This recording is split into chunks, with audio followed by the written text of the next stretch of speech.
Good evening সবাইকে। আজকে আমি নিয়ে চলে এসেছি আবার একটা রেসিপি, বাসন্তী পোলাও আলুর দম। তার জন্য লাগছে 3 কাপ চাল নিচ্ছি, আমি গোবিন্দভোগ চাল নিচ্ছি।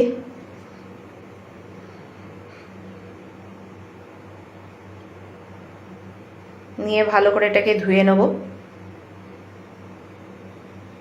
শক্তভাবে ধোবার নেই, হালকা হালকাভাবে হালকা হাতে ধুতে হবে, কেন কি গোবিন্দভোগ চাল খুবই নরম সফট হয়, সেই জন্য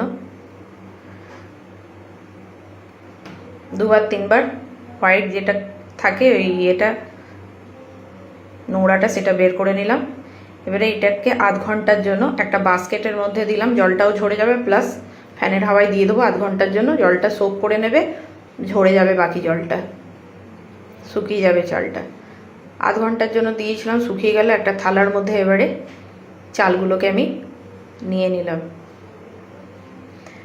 নেওয়ার পরে এর মধ্যে 1 চামচের মতন ঘি দিলাম, 1 চামচের মতন আদা বাটা,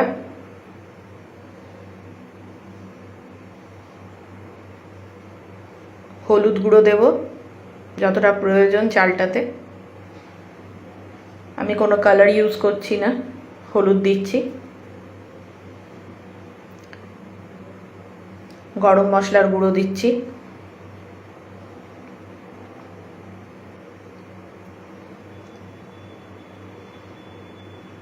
চালের মধ্যে এগুলো দিয়ে নিয়ে ভালো করে মিক্স করে নেব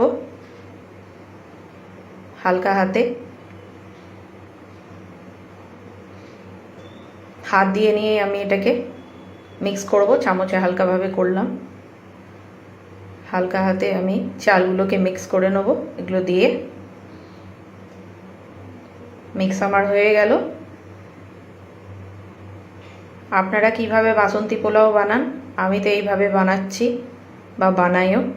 আরও এক রকমের বানাই, আমি কড়াইতেও অনেক সময়তে দিয়ে দিই, তো এইটা হলে বেশি টেস্ট হয়। কড়াইয়ের মধ্যে 1 চামচের মতন ঘি দিলাম।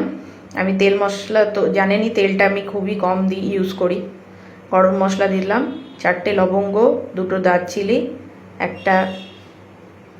2টো এলাচ, তেজপাতা আর কাজু আর কিশমিশ দিয়ে হালকা ভেজে নেব একটু।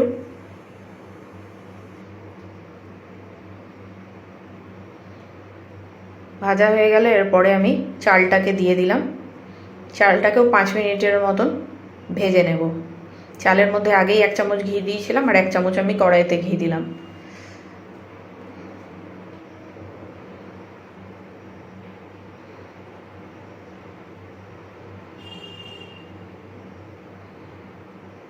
ভাজা হয়ে গেল। এখানে গরম জল করে রেখেছি, গরম জল দিয়ে দিলাম, তাড়াতাড়ি হয়ে যাবে তাই জন্য। নতুন চাল হচ্ছে গোবিন্দভোগ চালটা, সেই জন্য আমি 3 কাপ নিয়েছিলাম চাল, তো 3 কাপ আমি জল দিলাম।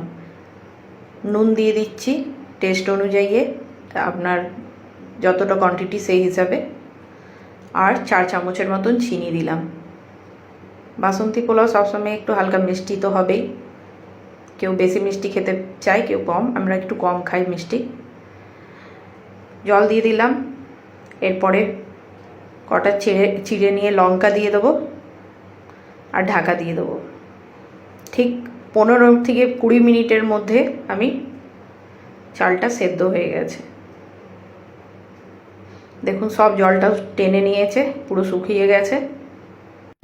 আর আমি না জল দিয়েছি না কিছু, না ঢাকা আমি খুলেছিলাম। আমি এখন এই মাত্র খুললাম, দেখছি খুব সুন্দরভাবে চালগুলো ভাঙেও নি, বেশি স্টিকি টাইপেরও হয়নি, খুব সুন্দর ঝুরঝুরে হয়েছে। এটাকে আবার রেখে দেবো, তো আরও আধ ঘন্টার জন্য রেখে দেবো। যখন খাবার খাবো তখন আরও সুন্দর ঝুরঝুরে হয়ে যাবে।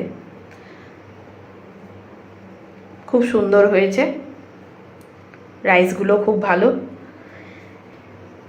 এরপরে আমি কিছুক্ষণের জন্য ঢাকা দিয়ে দেবো, যখন খাবো তখন খুলবো। এখন ঢাকা দিয়ে দিলাম 5 মিনিটের জন্য।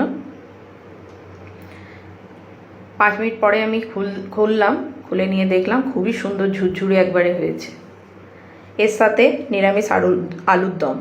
এই রেসিপিটা আপনাদের কেমন লাগলো কমেন্ট করে অবশ্যই জানাবেন।